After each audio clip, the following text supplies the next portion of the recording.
Hi there, it's AndyB2000 and today we're looking at a Hotpoint. Now this is the FDW70 Hotpoint, but it's fairly similar on a lot of Hotpoint and Creda washing machines. Now as you can see, the fault here is A01 and the pump is constantly running trying to drain the water. Now what this means is there is water in the base of the machine, so this is a critical fault. You need to shut the machine off and isolate it from the main supply, because that means there's water in potentially the electrical area of the machine. So we're going to strip it down and find out if we can see where the water is leaking from.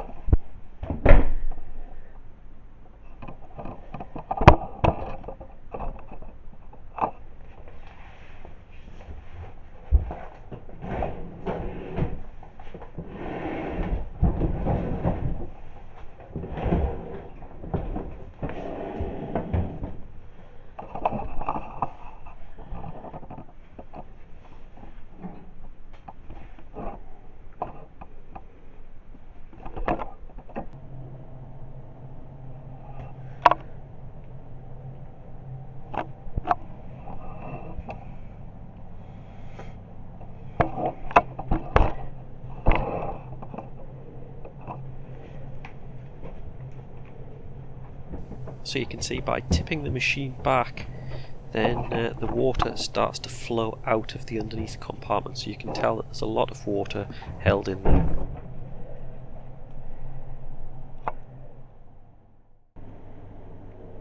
So now that we've got all of the water out of the bottom, or at least most of it, what we want to do is get inside and take a look, see if we can see any leaks. So first thing is to take the top off here.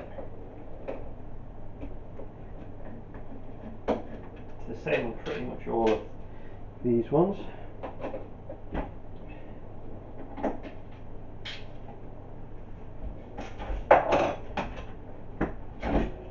Just slides forward and off.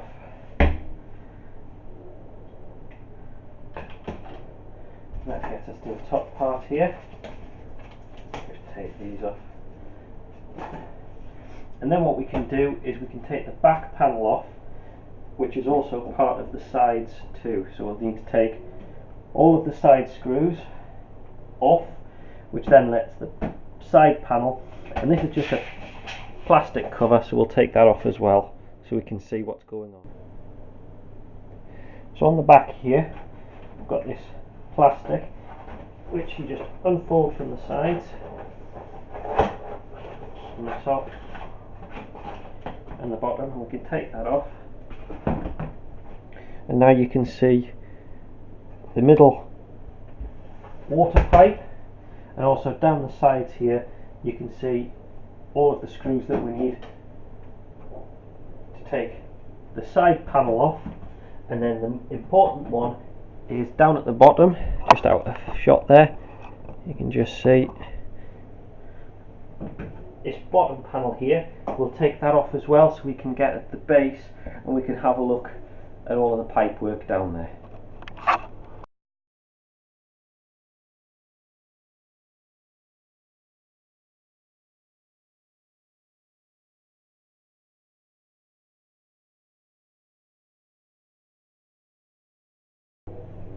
So to get this bottom panel off, because we need to complete getting this, you've got the side plastic panel here. You need to take the bottom piece off. Now that, it slides down, but there is a little retaining screw. Don't know if the camera can make it out. And that's the same on both sides, so if we undo that, we can then take the bottom tray off.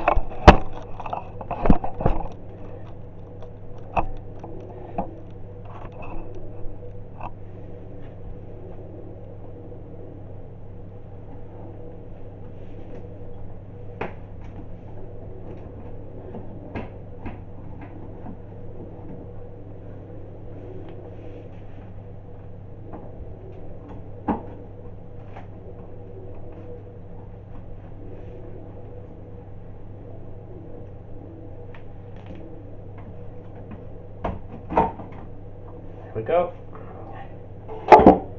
There's the bottom tray, and then the final piece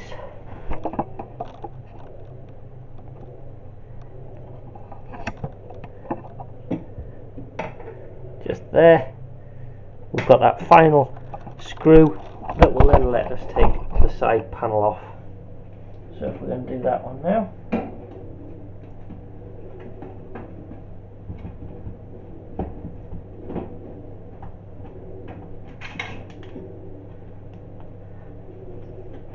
Now we'll just drop it down. One last screw right at the bottom. As you can see, there's quite a few that hold this together. There we go. And now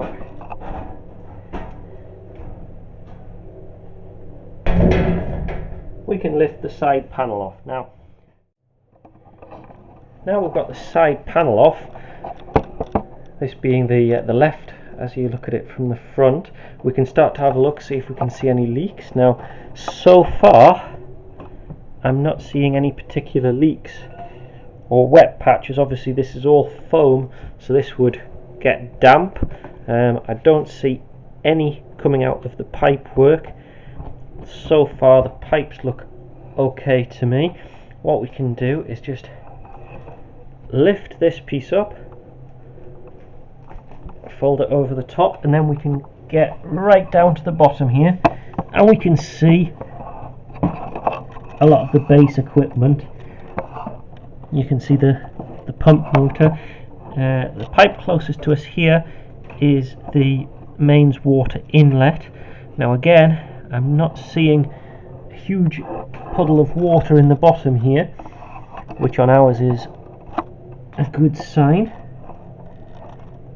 because generally you're looking for water that's leaked. Now, just in the distance, I'll get to this in a sec, you can see a semi-transparent pipe. That there is our feed pipe that goes up to the top, and that's looking okay as well. Now the far side is the drain, so I think that's where we want to look at next. So repeat the procedure and we'll get the other side panel off, and we'll take a look down that side as well and see if we can see any problems. Now I've just taken the right hand side off, as you can see, and there certainly seems to be more water around this area, because as I was taking this apart, moving the machine around, another puddle formed. Now this is the side that has the drain on it, so we'll do the same again. We'll lift the fabric. This is just to it's just a noise cancellation.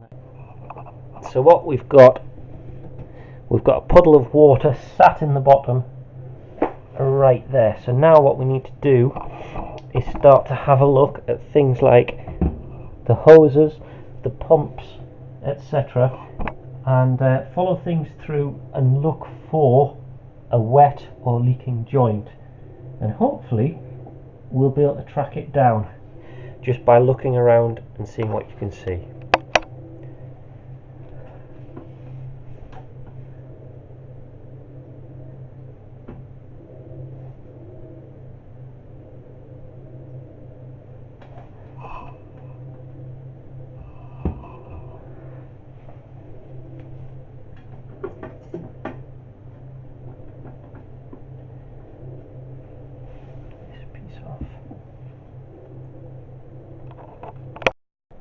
So I think the next step, so we can get in there a little bit more, is what we're going to do is take the base off. Again, same sort of thing, a few screws, not quite sure. In the middle we've got two, which looks like it fastens the main base, so I'm not sure how we're going to be able to do that, but let's take those screws off and see if we can take the bottom panel off and get at it from underneath instead.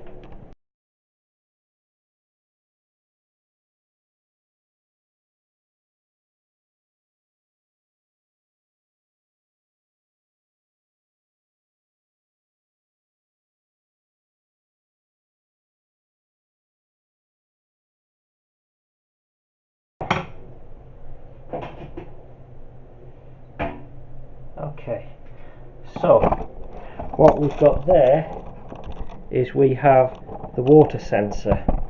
Now that'll be the one that was triggering, I would expect, and tripping the system out. So what we'll do is we'll just take the connector off that, and then we can remove the base nice and easily.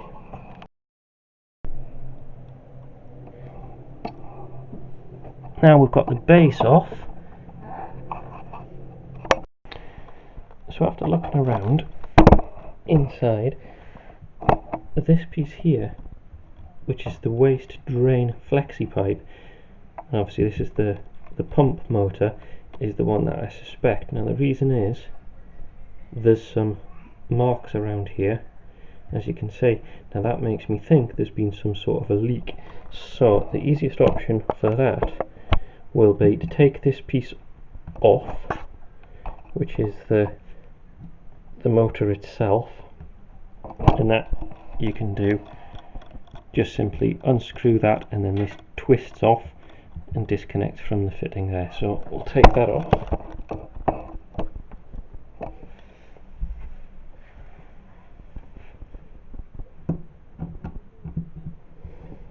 Be careful with this because it's plastic threaded screws. It's just the one. Take that out, and then this is a click fitting. Just turn it, and then it pops out. Watch out for the little washer that comes out, and then we can have a look at the drain pipe,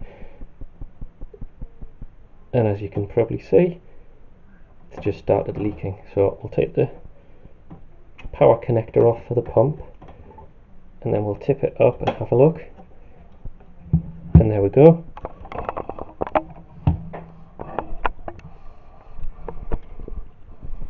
There's the damage. The pump pipe, that's the waste pipe, has just eroded away. Probably vibration has caused that. So we just need to replace this elbow, and we should be good to go. So there we go.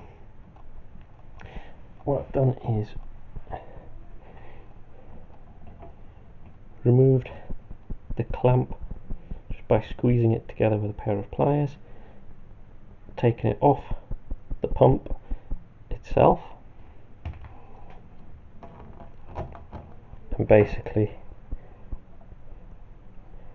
the pipe itself, I don't know if you can see, is actually going brittle and falling apart. That'll just be from what was inside it, obviously the waste material. So all we need to do is replace that piece and put it back together, and that should get your dishwasher up and running once again.